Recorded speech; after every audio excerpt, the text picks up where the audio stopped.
Happy Friday, folks. Senior reporter Brad Johnson here. Welcome back to the Texans Weekly Roundup podcast. This week, the team discusses Governor Greg Abbott's response to the Department of Justice demanding he remove the Rio Grande buoy barrier system, Texas book vendors suing over a state law that penalizes them for selling explicit books to schools, Ken Paxton's attorneys requesting a bill of particulars for the Attorney General's impeachment charges, VA employees now able to request religious exemption from performing abortion procedures, Texas withdrawing from a multi-state voter data sharing organization after transparency and impartiality concerns, text revealing Texas House members angry about Paxton's $3.3 million settlement funding request, Senator John Whitmire and Representative Sheila Jackson Lee leading in the Houston mayoral race, a Texas woman's $1 million lawsuit over botched gender modification treatments she received as a teenager, the attorneys for a lawsuit from Uvalde victim families facing criminal contempt charges in a $6 billion lawsuit, former Harris County employee Rick Noriega demanding $685,000 and an apology from Judge Lena Hidalgo, a computer glitch causing Limestone County appraisal values and property taxes to skyrocket, and Aldine ISD planning to use eminent domain on a home to build its new football stadium parking lot. As always, if you have questions for our team, DM us on Twitter or email us at editor@texan.news. We'd love to answer your questions on a future podcast. Thanks for listening and enjoy this episode. Hello, everybody. This is Brad Johnson, senior reporter at the Texan here, taking over for Mackenzie. I almost said Taylor. Mackenzie DeLulo, because she is off gallivanting across the continent of Europe at this moment. I don't know what she's doing. Probably eating pasta. Copious amounts of pasta. Yeah. I hope she's enjoying it. Although, there's one thing about Mackenzie we always know is she always finds the downside of life. So she's a very pessimistic person. It's always a cup half empty kind of person. So unlike you, you're usually chipper and cheerful. I am the most cheerful person positive on this team, bar none. Nobody comes close. I object, Your Honor. Well, your objection is sustained. I have the power this week, and it is definitely going to my head. So with that, we're going to get started. I'm here with Cameron, Hayden, and then Matt and Holly joining us from Houston. They're both here with us remote. So we are going to jump right in. I'm not going to ask you how you're doing because, I'm not going to do that. He doesn't care. No, I don't care. Hayden. This week, the federal government sued the state of Texas over its buoy barrier system. I almost said Dewey Decimal System, but we won't rehash that. What are some of the bullet points of the federal complaint? Well, speaking of acrimony and tension, the U.S. Department of Justice sued the state of Texas this week over its buoy barrier system that Governor Greg Abbott announced earlier this summer to be placed in the Rio Grande to prevent and deter illegal immigration. The lawsuit followed controversy that arose from a report in the Houston Chronicle over emails that were obtained by Hearst newspapers that indicated a state trooper was concerned about individuals being injured by razor wire, concertina wire, and possibly other security devices along the southern border. But this conversation ended up putting a spotlight on the buoy barrier system that was being installed and is actively being installed in the Rio Grande. The buoy barrier system has faced other lawsuits as well, including from a business owner who says it is hindering his ability to operate his kayak and canoe business. And that business owner, as well as the DOJ, alleges that the feds are the ones who are in charge of border security, and Abbott cannot commandeer that role. Specifically, in this lawsuit, the federal government said Texas failed to seek permission and input from the U.S. Army Corps of Engineers, thereby depriving them of the ability to make sure the system is safe. Attorneys for Biden also said the system violates the Rivers and Harbors Act, and as previously argued, Democrats in Texas congressional delegation said that the system may even alter the river bank on the Rio Grande, thereby changing the boundary between the U.S. and Mexico. So the DOJ is making some familiar arguments against Texas instituting the system, and it is setting up a very heated and contentious legal fight. So preempting the filing of this lawsuit, Governor Greg Abbott sent a letter to the president saying he had every right to install the system. What did Abbott contend in that letter? Abbott, from the beginning, has said that President Biden and his administration has failed to secure the border, leaving Texas no other choice but to bypass the federal government and take on border security itself. He said the president's ongoing violation of the Constitution necessitates systems like the buoy barrier system to prevent illegal immigration. Abbott told Biden if he's concerned about human life, he should enforce the laws on the books to keep the border secure. However, Secretary Alejandro Mayorkas, Biden's Homeland Security Secretary, has said in the past that this open borders talking point is not helping because it gives smugglers and the cartels a talking point for enticing people to cross the border illegally. And as has been reported before, the cartels are charging people between $10,000 and $15,000 to smuggle them across the border. So Abbott says he's making an observation that Biden has left the border open and Texas needs to take its own measures to prevent illegal immigration. But Biden has said that this is his job, and Mayorkas has said that this is his job, and that Abbott is not helping by installing these systems without keeping the feds in the loop and by promoting this idea that the border is open. How could the impeachment of Ken Paxton relate to this? Well, Ken Paxton would usually be the one on deck to defend the state of Texas in a lawsuit like this, but he is suspended right now, as we've discussed before, because of his impeachment in May.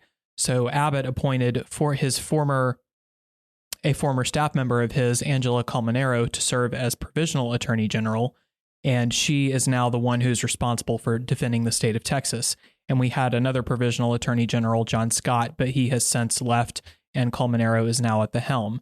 If Paxton is acquitted at his trial in the Texas Senate in September, he would then resume his duties as attorney general and would defend the state in this lawsuit. But if he is removed, then Abbott will appoint a replacement who would then defend the state of Texas against the DOJ's legal action.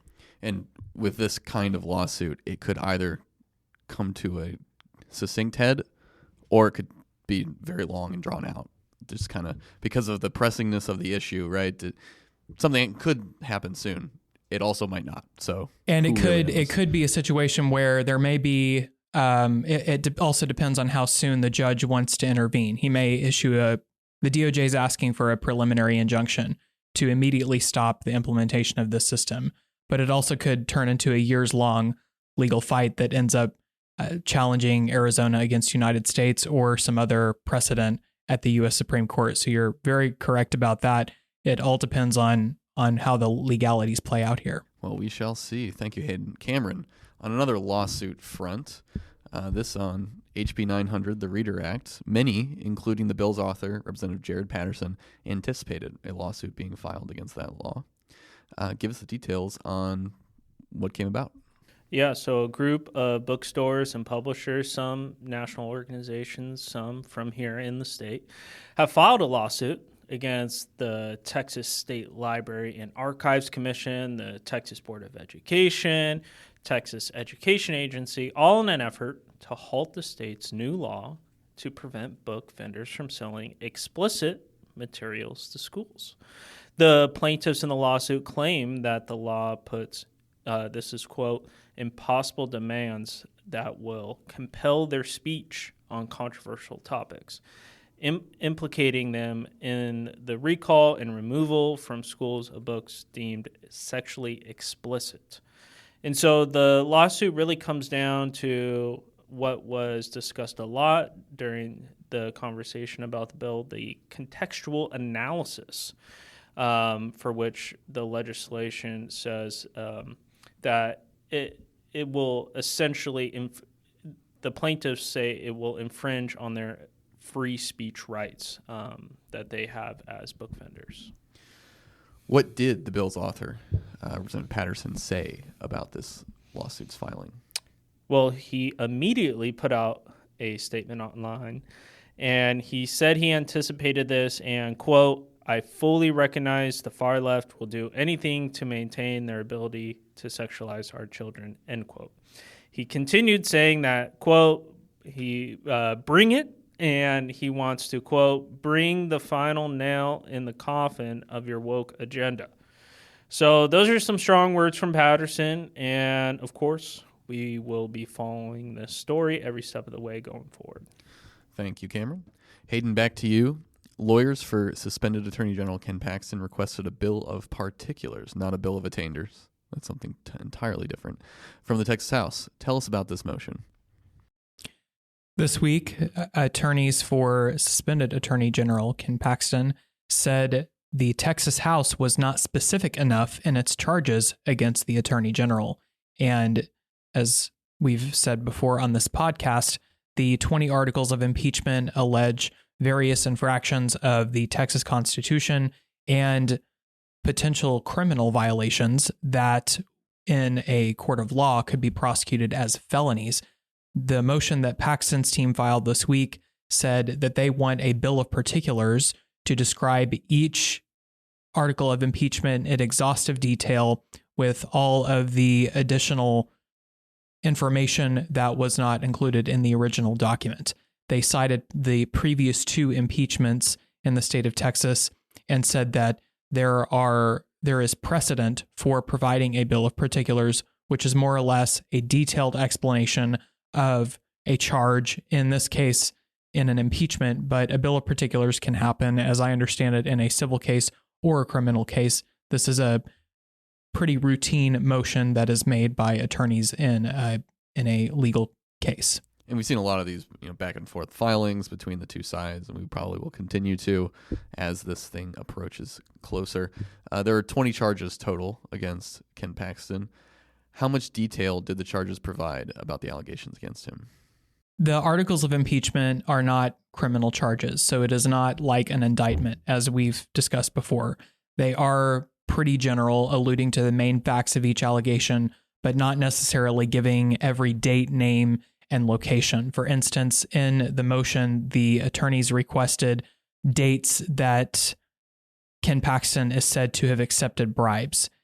They also want different timelines for the other charges, and they want more detailed description of how he is said to have made false statements in his securities fraud case and how he has violated the law. They want chapter and verse, the statutes in law that he is accused of violating, which the articles of impeachment do not necessarily provide. They are alluding to different acts that the legislature says constitutes an impeachable offense, but they do not necessarily describe and tell the whole story of every allegation that is said to have committed. And what constitutes an impeachable offense is a pretty broad issue and left to the legislature's discretion in large part, correct? So, right. Yeah. So there's a lot of room to give on this, and like you said, this is not an actual criminal trial, and so there's a lot more discretion in both ways on this kind of thing. So anyway, did Paxton's team add anything else on this? Paxton himself tweeted in response to this, which any statements by anybody involved in this are perilous right now because of the gag order. Most of what Paxton said constituted direct quotes from the motion, and his legal team published a statement quoting the motion and announcing it. Paxton said, "Today I filed a motion to quash and a motion for a bill of particulars." And this quote from the motion in particular, quote, "The unconstitutionally vague articles must be quashed until the House can comply with the Texas and United States Constitution. Alternatively, this court should order the House to timely file a bill of particulars that more specifically alleges the wrongful actions the Attorney General is alleged to have taken with respect to each article," end quote. And I will point out the articles of impeachment are not the only source of information for this impeachment. There is a transcript of a public hearing that took place in which investigators laid out in detail the allegations against him, and that hearing was the basis for the impeachment. That is publicly available as well. We have linked to it at the Texan.news, where everyone can go read those charges in more detail. Although Paxton announced this motion and his team is commenting on this, he said through his attorneys that he would not dignify this trial by testifying. So we may not hear much more from Paxton going forward. It'll be interesting to follow. Thank you, Hayden. Cameron, back to you. We wrote about when Veterans Affairs, the Department of Veterans Affairs, first ruled to expand their abortion access to beneficiaries back last year. Now there's an update. Give us the deets. Yeah, so like you said, the VA expanded their services to providing abortions for beneficiaries at all their facilities, which was a problem because of Texas's pro-life laws and a problem for nurses who would refuse for religious obligations. That is what happened here. Is a nurse, Stephanie Carter, was a nurse at a VA hospital in Temple, Texas, and sought a religious exemption from providing abortion services. She quickly found out, though, that the VA did not have an official process for filing for a religious exemption. So what happened after that? Well, First Liberty Institute stepped in on her behalf and filed a lawsuit against the VA demanding that such an accommodation should exist, as it was a substantial burden in a violation of Stephanie's religious freedom. And it was announced this week that Stephanie had won, and the VA will be instituting a nationwide religious accommodations process. Not the last update we'll have on that, I am sure. Matt, over to you out in West Texas. The Texas Secretary of State officially withdrew from a multi-state voter database that was intended to help prevent voter fraud and promote voter registration. It's called ERIC. Some were opposed to the state leaving the system, others very supportive. It's a very contentious issue. What is the background on this? That's right, Brad. The Texas Secretary of State recently sent a letter to the Electronic Registration Information Center, or ERIC as it's known, announcing the state will end participation in the system on October 19th. Now, ERIC is a multi-state nonprofit that takes data from four sources: State Department of Motor Vehicles, election records, and federal data from the Social Security Administration and the U.S. Postal Service, and creates voter databases for each of the member state that they may use to remove disqualified voters from the voter rolls, such as someone who's died, or find potentially eligible voters, such as someone who got a driver's license but hadn't yet registered to vote, and allows the state to reach out to that person and say, hey, would you like to register to vote? Now, ERIC has faced criticism from numerous Republicans and some watchdog organizations who say the contracts with member states regarding voter data runs afoul of state transparency laws, such as the Texas Public Information Act. One law firm is actually suing Washington, D.C., which is a member of ERIC, over its refusal to release ERIC-related data in violation of the Freedom of Information Act, and says that this structure doesn't promote public confidence, especially since ERIC leaders are allowed to allegedly share the data with other groups, including one group that it has apparently shared data with that has left-leaning ties. Now, Texas State Senator Brian Hughes passed legislation this past session that will go into effect in September that will change the guidelines the state uses in seeking a multi-state database for voter security, essentially ruling out the usage of ERIC. Hughes stated that the cost of participating in ERIC has outweighed its benefit. Additionally, the Texas GOP passed a resolution earlier this year supporting Hughes's bill and calling for the state to stop participating in ERIC, also saying that the fact that the organization doesn't look at data pertaining to someone's legal status shows that the data is incomplete. Now, the decision for Texas to leave wasn't embraced by everybody. In fact, there's some opposition, obviously, on the Democratic side, but also within some Republican circles. Tell us who's among those opposed leaving ERIC. A really good example of one of the people kind of leading the charge against leaving ERIC is State Representative Mihaela Plisa. I hope I pronounced that correctly. A Dallas area Democrat who earlier this session managed to call 2 points of order on Hughes's legislation, stalling its passage. And she has since reiterated her opposition to leaving the state database, saying doing so undermines the state's ability to ensure our elections are secure. Now, according to PLISA, voter fraud's a very rare thing, but Eric has helped catch what bad actors there are out there. She also said that the movement to leave Eric was fueled by far-right election deniers, mainly supporters of former President Donald Trump, who claimed the 2020 presidential election was stolen. With Texas withdrawing, it will join 8 other states that have now recently left Eric, including Alabama, Florida, Iowa, Louisiana, Missouri, Ohio, Virginia, and West Virginia. Now, according to one election integrity watchdog, many of those states withdrew, citing concerns of partisanship from the leaders of Eric, as well as the organization's refusal to consider reforms they say would aid in improving public transparency measures. Yeah, and now just leaving Eric is only the first step. The state will, I'm sure, have to develop its own, whether they pull together with other states that have done this or go out on its own and create its own database. But that itself will probably be a lift. But we'll see how that develops. Thank you, Matt. Hayden, back to you. The Dallas Morning News obtained text messages that show a Republican state lawmaker was irritated by Ken Paxton's request to fund his settlement. Tell us about this fascinating text exchange.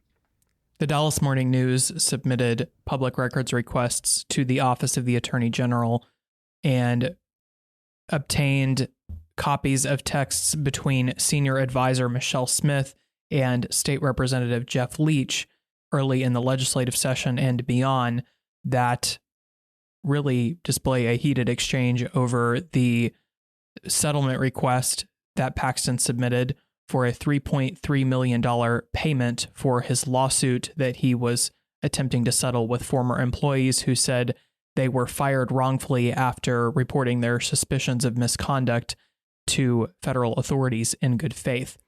Leach was frustrated that Paxton did not include him in the discussion earlier, and he seemed to be very hesitant about this funding, and not just hesitant, but he said that the legislature should not pay for this.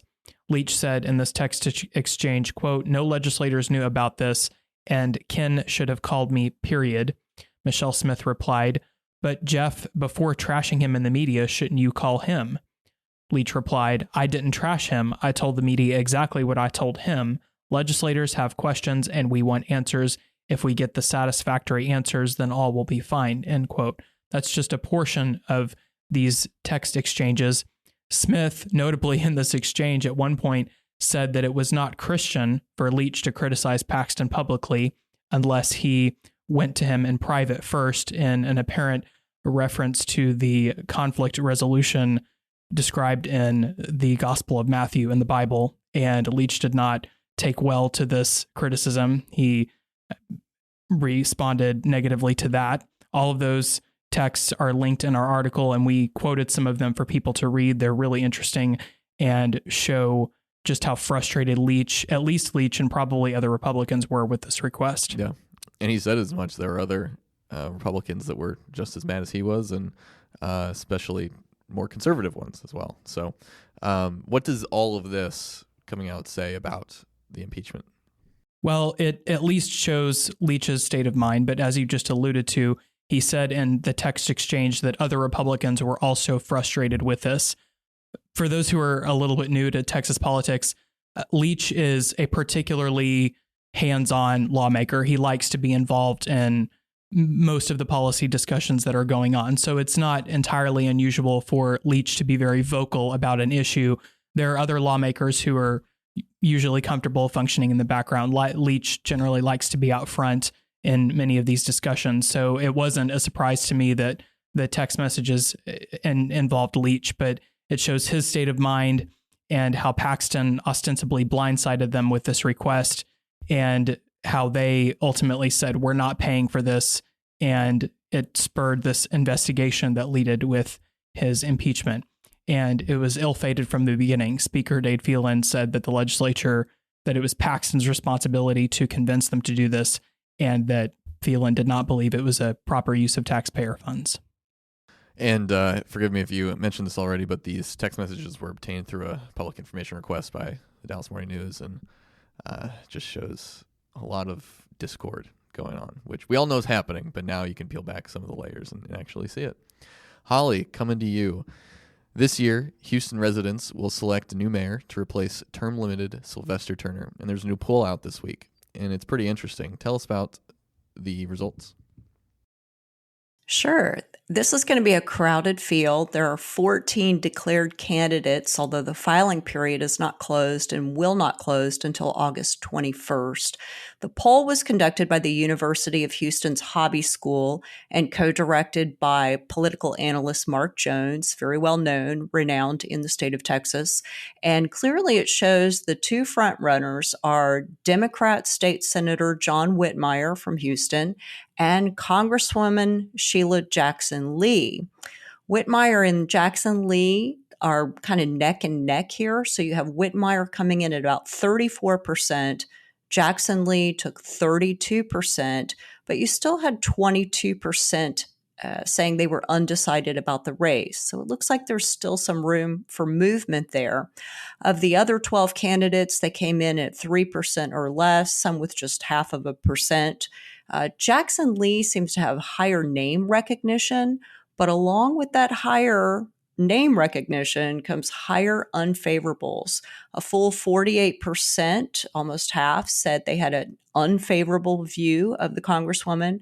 Another 44% said they would never vote for her, compared to only 13% who said they would never vote for John Whitmire. John Whitmire is a Democrat, of course, but in Houston, he looks like he's taking about 88% of those who said they were Republicans, about 60% of independent voters. And Sheila Jackson Lee takes most of the Democrats, but just 55%. So it looks like Whitmire is grabbing most of the Republicans, most of the independents, and maybe enough of the Democrat vote to put him over the top there. And I think it's probably safe to say that Whitmire, at least in relation to Jackson Lee, is slightly more moderate, if not significantly so. But so that would seem to indicate why that shift in favorability among Republicans is happening. If no candidate takes more than 50%, there will be a runoff in December.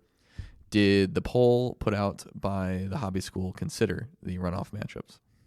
Yes, it certainly did. And this is where I think you see Sheila Jackson Lee's unfavorables really come to play, because in a runoff scenario between Whitmire and Jackson Lee, Whitmire takes 55% to her 33%, with the rest left undecided.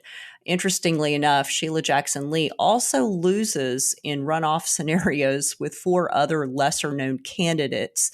They didn't poll on all of the 12 candidates, but those lesser known 4 beat her, not by much, but looks like those unfavorables may sink the Congresswoman in this particular race. Now, she is very popular amongst her constituents. She's been handily reelected to Congress every year since she first was elected, I think, in 1995.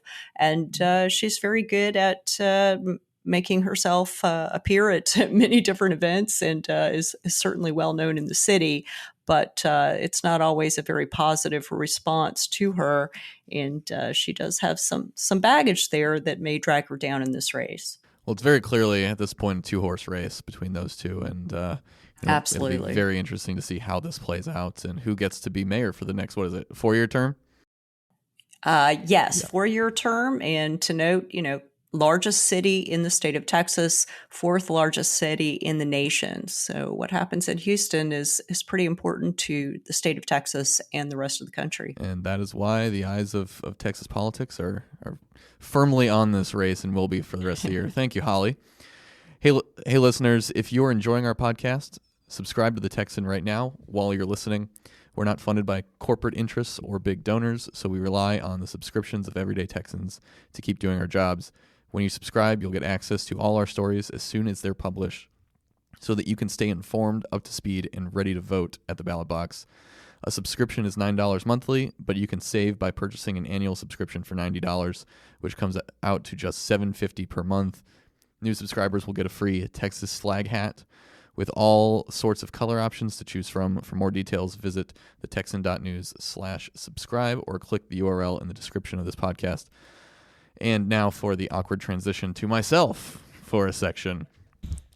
On Friday... Gosh, Brad, you're so awkward. I know, Oh, my word. right? You know, secretly I've been waiting for that. I've been reveling in the prospect of an awkward transition to myself. And here we are. On Friday, a Tarrant County woman filed a lawsuit against her former doctors on numerous grounds related to their encouragement and executed gender modification treatments and procedures conducted on her. Soren Eldocco sued 5 physicians, Del Scott Perry, Srinath Nekalapu, Barbara Wood, Robert Santucci, and Ashley De Leon, who facilitated the gender transition procedures, and that culminated in a double mastectomy. At age 15, Eldocco was admitted to the Fort Worth Psychiatric Hospital after a mental breakdown, and following visits, she was allegedly pressed to state she identified as a male. In 2020, Perry, a nurse practitioner, began prescribing her hormone blockers, and later she underwent the double mastectomy at Austin's Crane Clinic. Complications arose from the botched surgery, which included large bruising caused by the pooling of her blood under the skin on both sides of her chest. There's more graphic detail in the story that I'm not going to say on here, but it was horrible, the complications she suffered from. But ultimately she needed an emergency surgery to fix those issues. After the surgery, she asked Crane Clinic to pay for the about $400 emergency care, and the clinic's CEO agreed to pay for it only after requiring her to sign an NDA. The story is pretty wild. I'll go into a lot more detail on the allegations and the timeline in the piece. I recommend you read that. And also the court filing is there that goes into even more detail. But Eldocco ultimately is seeking at least $1 million in damages from the defendants. I called one of the people on Friday night when this broke, one of the, I think it was Barbara Wood, who was her therapist, and she had not yet heard of the lawsuit. So this is coming as a surprise to the defendants, but this is something to watch, and Cameron will probably be, since it's his beat, will probably be following this for the remainder of its course. But just a shocking set of details in here, and it got national attention. Brad, can you remind me to emphasize the time frame of this? She was 15 when this all started. Yeah. Do we know how old she was when the procedure took place, the mastectomy? I believe she was 15 in 2017, or 2018, and then the procedure took place in 2021. So this she was put on hormone over years. blockers. Yeah, she was put on hormone blockers in 2020, and then a year later, the double mastectomy was conducted, and she is alleging that they basically goaded her into this. They took advantage of an adolescent who had body image problems and mental health issues, and now she's suffering from the consequences. So read more at the Texan. It's definitely going to be a case that will get to grab the headlines for maybe years to come. So, Matt, over to you. A lawsuit filed on behalf of victims of the Robb Elementary mass shooting in Uvalde against the gun manufacturer that made the gun used by the murderer is not advancing in the court system. And that is because lawyers handling the case are in trouble over how they have handled it so far. What are the details? That's right, Brad. The attorneys for the victims filed a civil lawsuit against gunmaker Daniel Defense, seeking $6 billion with a B in damages over how the gunmaker marketed the type of firearms that were ultimately used by the mass murder. They also named the gun store that sold the gun to the killer, Oasis Outback, a gun store there in Uvalde, citing witnesses who saw the gunman buy the rifle that was used and described how he was acting suspicious at the time. They say that the gun store should have exercised their ability to deny the sale, but instead chose to go through with it simply for the profit. The case was originally filed in the Western Division, or the Austin Division of the Federal District Court for the Western District of Texas, but a federal judge in that division transferred it to the Del Rio Division, causing the lawyers to need to serve the defendants notice of the lawsuit again. Now, this simple task seems to be where the lawsuit has hit a strange roadblock and just sort of fallen apart, with the attorneys failing time and time again to serve the defendants. The new judge in the case set a hearing for why the attorneys failed to serve the defendants after being instructed, and they failed to show up for the hearing.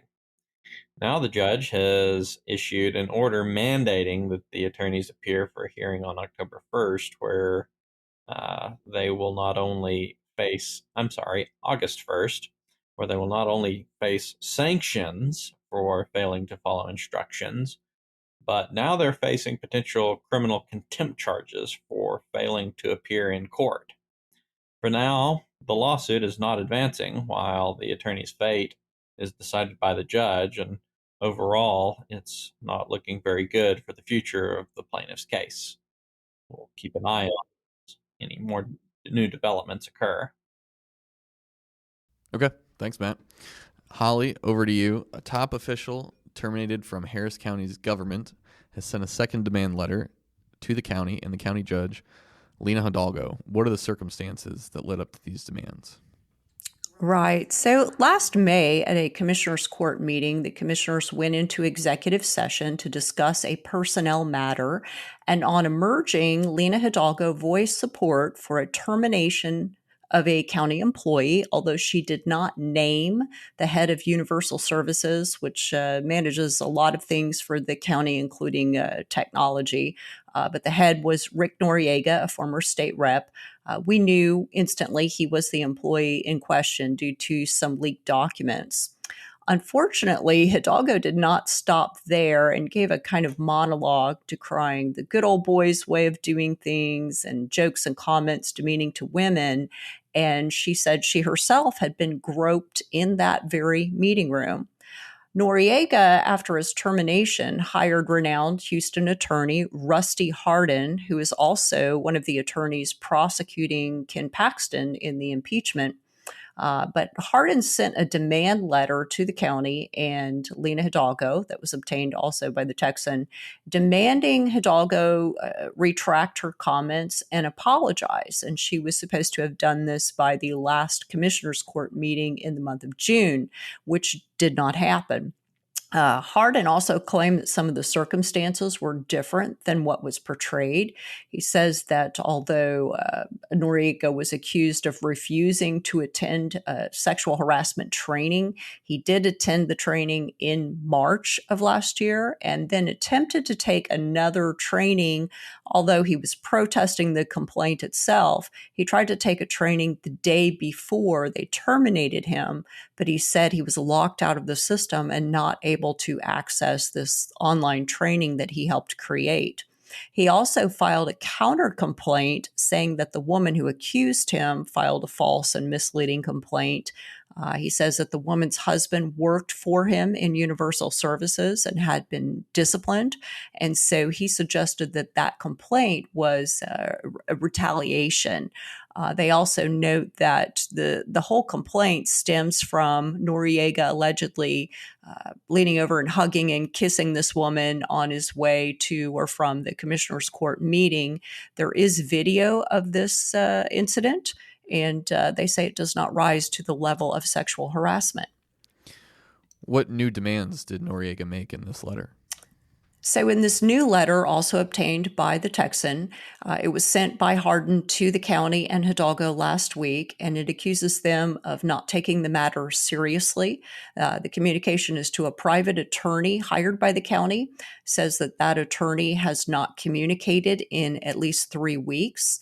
And it adds a financial component. Instead of just an apology and a retraction of comments, Noriega is now seeking back pay, damages, legal fees, and either reinstatement to his previous position or 1 year's future pay. So this is going to come to a minimum total of $685,000. He also accuses the county of violating the Texas Whistleblower Act, since he did file a counter complaint against the woman who accused him of sexual harassment. Now, on the day he was terminated, the county attorney's office sent a letter saying they had investigated Noriega's counter complaint, found it to be unsubstantiated, and therefore dismissed it. Has there been any further explanation from Hidalgo on her allegation that she had been groped at the commissioner's court? Yeah, this is very curious. There has not been any follow-up and no new statements from the county judge's office. The county did post a video of that particular meeting, and initially, the video that was posted was altered to exclude those comments. We did question the county about this. We got an odd explanation from Hidalgo's legal counsel, a woman by the name of Catherine Case. She claimed that when the comments were made, there was no quorum, and so they were not really in session. But others had taken video of the incident, and clearly all 5 members of Commissioner's Court were seated at the dais, and they were back in session when she made these comments. These videos are considered public record under state law, and they may not be altered that way. We continued to press, and ultimately the county did repost the video with the full comments and basically blamed a third-party vendor for the editing that took place initially. All right. Thank you, Holly. Wow. Who's you, Collie? You have a new name. Thank you. All right. Well, after that screw up, I'm going to transition to myself again. So there is a shocking situation unfolding in Limestone County right now. Appraisals on old, rundown homes are increasing substantially, sometimes doubling in value because of a software glitch, at least primarily because of a software glitch. The issue has led to a canceled contract and the resignation of the appraisal district's chief appraiser. After appraisal notices went out earlier this year showing alarming increases, especially in homesteads, citizens began asking questions. It turns out that the software the county appraisal district was using was not accounting for the condition of the structures when identifying values. Also, previous CAD employees had been artificially messing with the appraisal values to have them match sale prices, and it caused the district to go haywire. One house in Mejia, which in our story you can see, it's the header photo. It's literally falling apart, saw its value increase 72% from last year. After evidence began mounting about this issue, rather than have Western Valuation, the company that had been contracted to assist with the appraising, fix the issue, the Limestone County Appraisal District canceled the contract immediately, leaving them up creek without a paddle to try and turn this around. On top of all this, the property rented by the Limestone County Appraisal District in Groesbeck did not increase at all in value, while some properties around it jumped substantially. I have a map in there showing the different plots of land and their change in valuation. It's pretty striking. Additionally, the appraisal district apparently lost all evidence that they are required to provide when a taxpayer is protesting their value.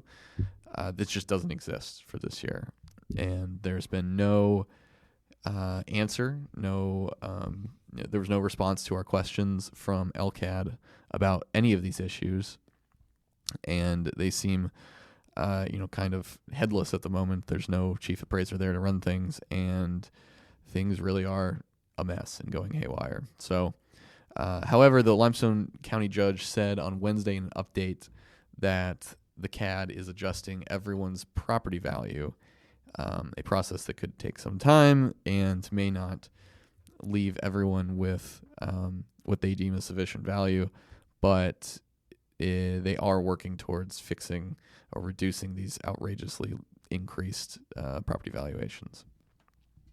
Cameron, now over to you. A new high school football stadium in Houston is expected to threaten a fourth-generation Texans home. Tell us how we got here. Yeah, Aldine Independent School District approved the $50 million construction project for a new high school football stadium back in June 2022. But the construction plans included a new parking lot that would encompass a fourth-generation Aldine residence home, and they have been fighting the plans for the expansion. We reached out to the school to ask why they planned on invoking eminent domain. They sent us a pre-written statement, which they said the family rejected an initial request to sell the property before the school district invoked the eminent domain process. And where do things stand now? Well, the groundbreaking for the new stadium began in January, and it's slated to open in August of next year. But the family said they're still hopeful that they can push back and negotiate against the construction plans on their property. And I think it's notable that the home in question here would be a part of the parking lot that is part of the larger plans. construction plans. Yes. So, thank you, Cameron. You're welcome. Great coverage. Thanks. All right, now I guess we'll go to Tweetery. We're gonna go with Hayden first. What you got? There's a video on Twitter that has been shared many times of Mitch McConnell, a senator out of Kentucky, at a news conference with the Republican caucus, freezing up in the middle of the news conference and trailing off mid-sentence and standing there staring blankly over everyone's heads. And after he stands there for a few minutes, Senator Barrasso, who was a doctor before he was elected to the Senate, finally asks him if he has anything else to say to the media.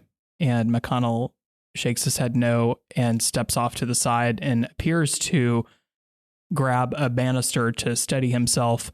Reportedly, he later came back to this news conference and resumed answering questions, and a few reporters asked him if he was okay and if he was able to do his job, and he said yes.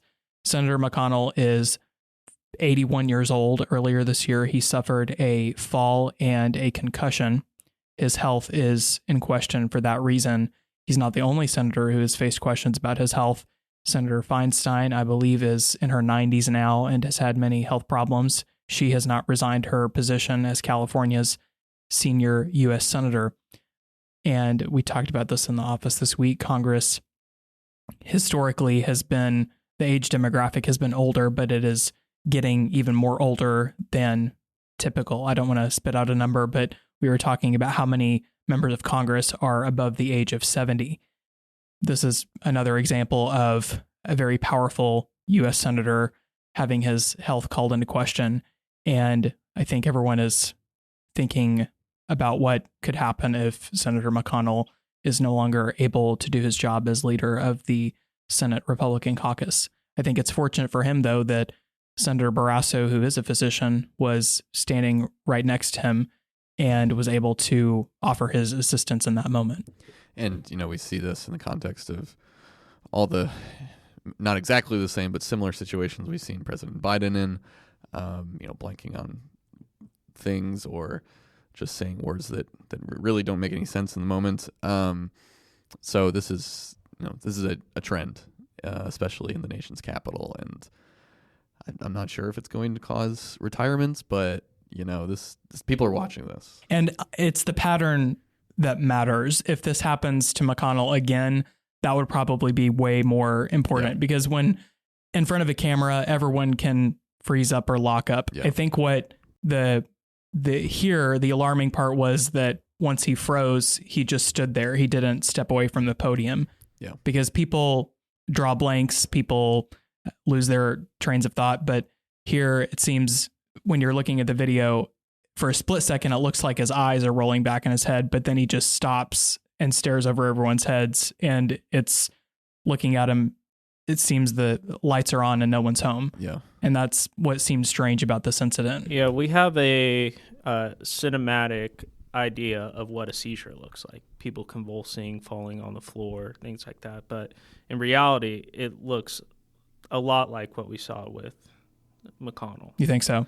And so it'll be interesting to see what happens, though, because like you were saying, there's a lot of really old people I think, too, there's been a lot of concerns about California Senator Dianne Feinstein, Yeah. too, who's been very ill. And the concern is that her staff is essentially making the decisions that normally she would have made.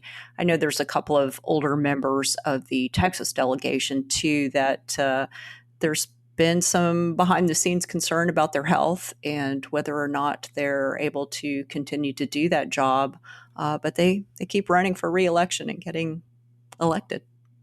I think McConnell's next election is 2026, if I recall correctly. So he still has, he's pretty early in this term that he's currently on, and he may not be able to finish it if this concussion, if the concussion and his age are what caused the problem here, he may not be able to finish his term. I did learn something interesting about U.S. Senate vacancies in Kentucky, though. Which is? If he were to resign, according to Kentucky law, if a vacancy is caused, then the executive committee of the state political party belonging to whoever's vacancy it is being filled, so in this case the Republicans, would have to submit a list of 3 people to the governor to choose from to appoint to fill the vacancy. Now, the governor of Kentucky is presently a Democrat. So the kind of reason that I looked at that was I was thinking, well, if McConnell resigns, would that seat flip blue? And if this Kentucky law controls, then no, Republicans would retain the seat. Now, I don't recall reading about states being able to do this under that constitutional appointments provision, and with the balance of power being so close, if there's any kind of constitutional question there, I could definitely see Democrats litigating over that statute. But I thought it was an interesting fun fact. Yeah, and one more thing on this is McConnell is the minority leader, and he has eyes for being the majority leader again if Republicans can retake the Senate next year. So he definitely doesn't want to retire. Whether he will or not, that's an entirely different question. So, all right, Cameron, what did you find on Twitter this week? Well, on X. On X. Is that how I pronounce this? No. Xing, or I heard someone say it would be a good way to say would be expressing. Oh. Expressing. What did you see someone express this week? Well, I saw. This is so dystopian. I saw some Texas history tweeted out this week that it was the 160th anniversary of Sam Houston's death on the 26th. And obviously, everyone knows the history of Sam Houston. I just thought it was really interesting because their 160th anniversary, and with a lot of things going on here in the state, just always good to remember the history. Yeah, that's why we at the Texan like to write about Texas history. Did we put something out about that? I don't think we did, no. But we've written on Sam Houston before. I know I have. So it's somewhere It's somewhere on the site. Yeah. Everyone should check it out. It was great. Check out our Texas history section. It's got a lot of good stuff. Holly, what did you see? Well, speaking of the namesake city for Sam Houston, the thing that caught my eye is an expression, if you will. We used to call it a tweet. Houston ISD Watch is a group that often puts out information about what's going on in that school district, which, as we reported earlier this year, the state went ahead and triggered that intervention. They've appointed a new superintendent and a new board of managers to control the district. And ever since then, and even prior to that point, the mayor of Houston, Sylvester Turner, has been very critical of that decision.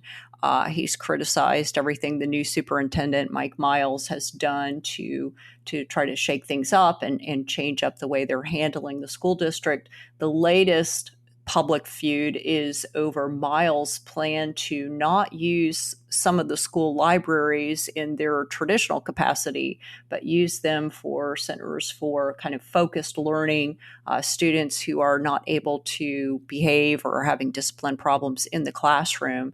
Instead of just putting them in a kind of a timeout space, they're going to put them in small learning groups in these libraries and change the purpose of those libraries. So the big headlines have been, well, they're closing the libraries at these schools, and how is that going to help? To note, this is just at some select schools that Mike Miles is targeting. These schools have been low performing for years. Some of them have not met minimum academic achievement standards since 2011. At some of these schools, you have third graders, on the standardized testing every year, fewer than 30% of the third graders there are able to read on grade level, sometimes as little as 19% at some of these schools. So in response to Mayor Turner's criticism, Mike Miles sent a letter to Turner explaining what he's doing and inviting Turner to come and observe and partake in what's happening on these campuses. The only place I've seen that shared is at Houston ISD Watch on the Twitter, now X, social media site. Interesting. Very interesting. Yeah. Always spats playing out on Twitter. It just seems born and bred for that. It's interesting how our news cycle has shifted somewhat, right? Sometimes you write an entire news article based on a Twitter spat, yes, or an express spat, or whatever we're going to call it today. Well, it can affect actual real life stuff, so it's occasionally not just yelling at each other Absolutely through your fingertips. So, Matt, what you got? I got all kinds of stuff. You can have one thing. Okay. Well, then I'm going to choose aliens. All right. What about aliens? So there was a congressional oversight hearing this week in Washington where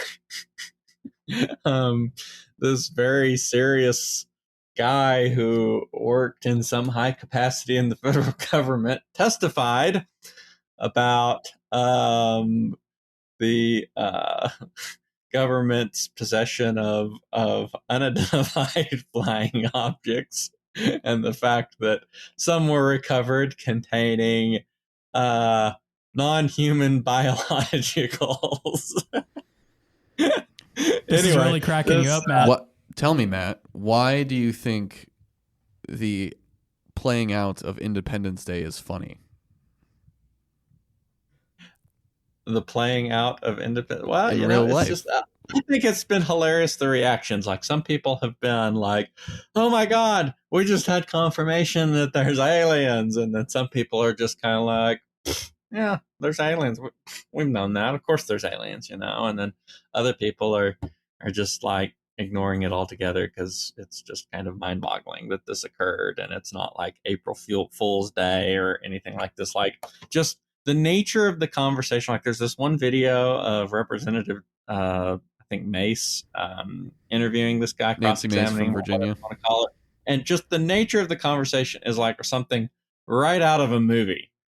And she starts asking him, well, can you give us details about these non-human biologicals? And he's like, well, the more intense details I'd have to provide you in a SCIF, which is a secured location for sharing classified information within the Capitol. And just like everything about it is just like straight out of a movie. But it's like, at no point was there like a haha, this was a gag or anything. Like, it was all serious. Matt, if we're allowed to speculate, we know that there are secret tests of aerial drones, low Earth missions, whatever it is. And they don't send humans initially on these tests. They could have sent a cat or a dog or a chimp. Which would be a non-human biological. Which would have been a non-human biological. But the headlines, they fill up with non-human biological, which means alien. But we don't know what it is. They could have easily, like, if there was any question about the source of what this crashed thing was or what the thing inside it, flying it or riding in it was. They could have easily done a DNA test and said, oh yeah, this is chicken fried dog. And Would you put it ever all chicken over fry a us. dog?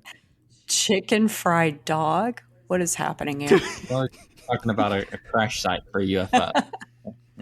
All right. Well, I should correct myself. Nancy Mace is from South Carolina, not Virginia. But that was just a riveting discussion. Thank you, Matt. I will leave You're us welcome. with this.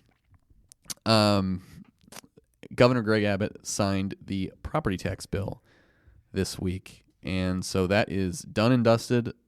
Will be on the ballot in November. And provided that passes, everything we've talked about leading up to this, I'm not going to rehash it, will become effective. And people will see a reduction compared to what their bills would be on this year's tax bills. So that is the latest development on property taxes and almost the final development, at least for this chapter. So with that, thank you everybody for listening to us. And I know Matt really enjoyed discussing aliens on this podcast. So, and for the record, I'm not saying there's aliens, but anyway. For the record, you watch too much History Channel. So there we go. Thank you, everybody. We'll catch you next week. Thank you to everyone for listening. If you enjoy our show, rate and review us on Apple Podcasts, Spotify, or wherever you listen to podcasts. And if you want more of our stories, subscribe to The Texan at thetexan.news. Follow us on social media for the latest in Texas politics, and send any questions for our team to our mailbag by DMing us on Twitter or shooting an email to editor@thetexan.news. We are funded entirely by readers and listeners like you, so thank you again for your support. Tune in next week for another episode of our weekly roundup. God bless you, and God bless Texas.